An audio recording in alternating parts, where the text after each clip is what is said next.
Hello and welcome to Echoes of Elgin, timeless tales from the Elgin History Museum.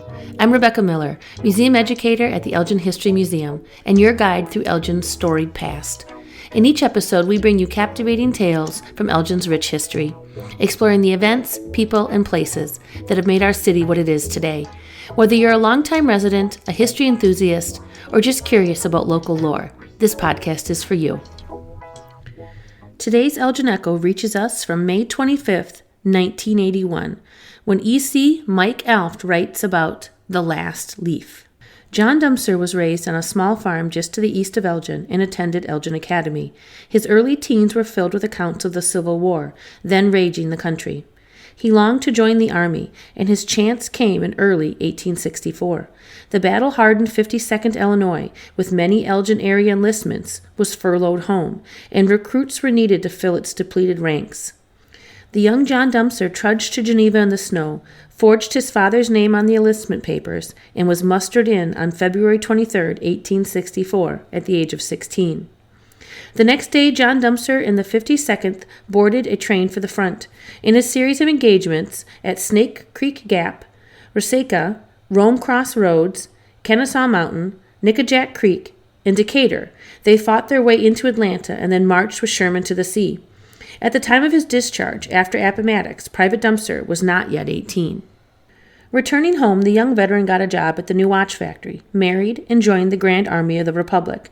The GAR promoted Memorial Day to honor the memory of its fallen comrades. It was introduced in Elgin in 1868.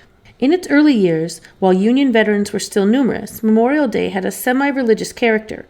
Hundreds of veterans in blue uniforms turned out for the annual parade, which usually formed on State Street. Headed by a military band, the marchers crossed the Chicago Street Bridge, turned south on Channing, and then entered the old cemetery by the center gate near the head of Fulton Street. In the natural amphitheater at the rear of the cemetery, a wooden platform was erected and decorated with patriotic bunting. On it sat the officers of local GAR post number 49, dignitaries, and the speaker of the day.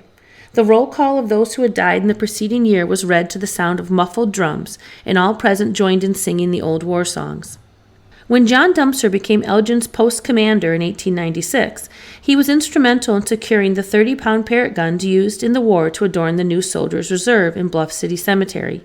He had also joined the Regimental Association of the 52nd Illinois, which held annual reunions to recall their comradeship in arms. John Dumser left for California in 1901. He returned to his hometown on more than one occasion. At each visit, there were fewer old comrades to greet him. At the last meeting of the 52nd in 1923, only 9 members were present. The last Elgin area resident who had fought with the 52nd, George M. Peck, died in 1935. Memorial Day was changing too. As early as 1896, the 52nd's veterans felt compelled, in a resolution, to regret the tendency to make Memorial Day largely a holiday instead of a day of sacred memories. The once youthful soldier, now grown old, remained active in the GAR and outlived all the members of Post Number 49. Finally, in 1942, Private Dumser, the former Elgin farm boy, was elected national commander of the GAR.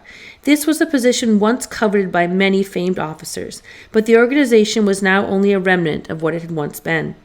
In 1949, the year of the GAR's last national encampment, John S. Dumser died at the age of 102, the last of Elgin's men in blue.